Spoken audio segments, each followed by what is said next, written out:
सदैव वस्त्र पवित्र रखे, शरीर को पवित्र रखे। ये पशुओं जैसा आचरण करने वाले भजन नहीं कर सकते। ये जो कहते हैं ना भजन में मन नहीं लगता, पवित्रता चाहिए। अब ऐसे पशु की तरह शौच हो लिए, उठे चल दिए, ऐसे नहीं। पवित्रता, शौचाचार का निर्वाह कीजिए। लघु शंका भी जाइए तो जल लेकर जाइए। इंद्री का प्रक्षालन, फिर हाथ का प्रक्षालन, फिर 3 बार आत्मन राधा वल्लभ श्री हरिवंश, राधा वल्लभ श्री हरिवंश। जैसे शास्त्रीय विधान में केशवाय नमः, नारायणाय नमः, माधवाय। पवित्र रहिए। देखो भजन कैसे नहीं होता। मिट्टी जल आदि से बाह्य शरीर की पवित्रता और छल कपट के त्याग से भीतर की पवित्रता बढ़ती है। गुरु से कपट, ये सर्वनाश का लक्षण है। अगर तुम में कोई दोष है, गुरुदेव पूछ रहे हैं, तुमने ऐसा अक्षरशः जैसा हृदय में वैसा बोल दे जी, अब चाहे दंड दो, चाहे क्षमा करो, ये आपका विषय, पर सत्य बात है कि मेरे हृदय में ऐसी पाप वृत्ति थी, मैंने ऐसा किया, या ऐसा करने का हमारे संकल्प बन रहा है। गुरु से कपट नहीं।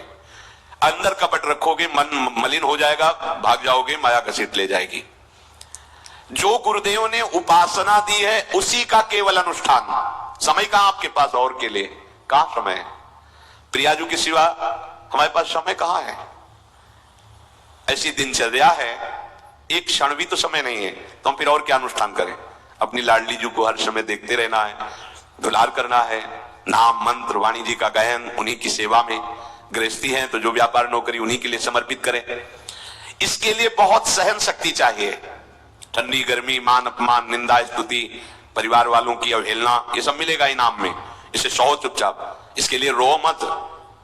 कैसे लोग हैं, रो देते हैं, शरीर की प्रतिकूलता में रो देते हैं। अरे आंसू श्री जी के लिए, सिर्फ प्यार में रो श्री जी के, और सब दुख मुस्कुरा के सहना सीखो। मौनम, वाणी को बहुत संभालिए।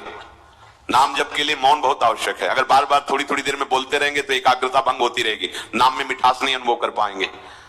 कभी कभी ऐसा होता है, ये जाम हो जाता है, बोलना भी चाहे तो नहीं बोल पाते, क्योंकि क्रम टूट जाएगा। शाम के समय जैसे किसी से मिलना जुलना नहीं, तो तभी लोग पूछते मौन हो क्या?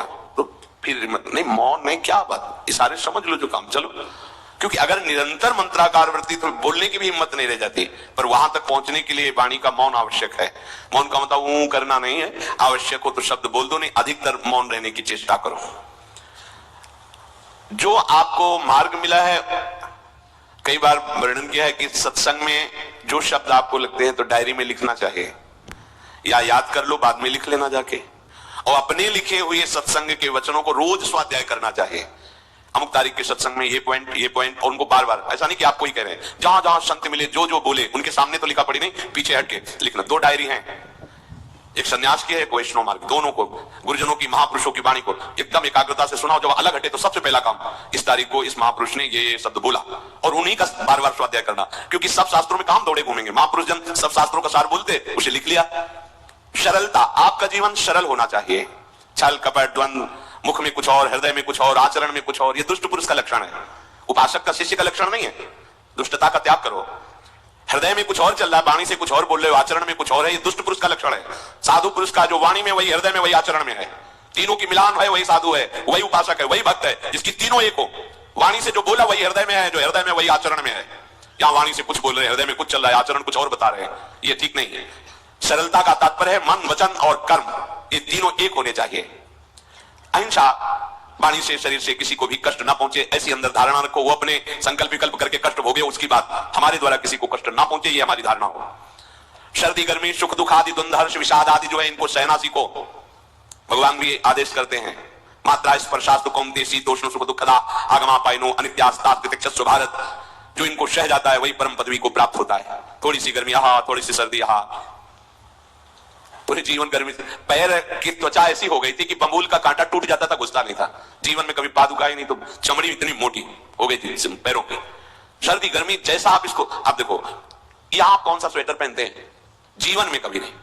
सर्दी में क्या होता है, यहाँ ये त्वचा नहीं, क्या हमें तो लगता है काफी सुकोमल अन्य अंगों से यहाँ की त्वचा है, कपोल, नासिका, नेत्र आदि। यहाँ क्या पहनते हो सर्दी में, क्या बिगड़ जाता है? क्योंकि अभ्यास है, गर्भ के बाद निकलने के बाद यहाँ कुछ ढका ही नहीं, यहाँ कुछ नहीं ढका तो पूरे जीवन ढकने की जरूरत नहीं है। और अगर पूरे अंगों में न ढका होता तो पूरे जीवन ढकने की जरूरत नहीं। जो जंगल में दिगंबर महापुरुष रहते थे गंगा के किनारे, कितने, तो उनको क्योंकि अभ्यास, और हमने अभ्यास किया कपड़े लत्ते का, तो अभ्यास हमने अभ्यास किया, एसी रूम का अभ्यास किया, गीजर से नहाने का वो अभ्यास किया, तीनों काल गंगा स्नान, वो अभ्यास, कुछ फर्क नहीं पड़ा इस जड़ शरीर में। इसको जैसे रखो। तो सहने का अभ्यास, यदि माया से मुक्त होना है तो सहने का अभ्यास रखो। ये जरा में बहुत गर्मी, ये नहीं उपासक, गर्मी है ठीक है, शरीर का धर्म है, तो इंद्रिय में ताप लग रहा है ठीक है, राधा राधा राधा। आप कहोगे प्रवचन करने से नहीं होता। कभी बिजली नहीं रखी ताप में, कटवा के रखे थे? बिल्कुल नहीं। जितनी देर होश रहा आपका हाथ से पंखा कर लिया, नहीं तो बस राधा राधा राधा, जो मिला मांग के खाया कुशासन पे ले। प्रवचन ही केवल नहीं रहे, अब तो जैसे जो जो प्यारो करे सोई मोहि भावे। नहीं, जानबूझ करके अपने शरीर को अधीन नहीं करना चाहिए। सुविधाओं की अधीनता, तुम भोगता नहीं, सुविधाएं तुम्हें भोग रही हैं। जितना तुम सुविधा भोगी बन जाओगे उतना तुम कमजोर हो जाओगे। सीधे प्रकृति का वाद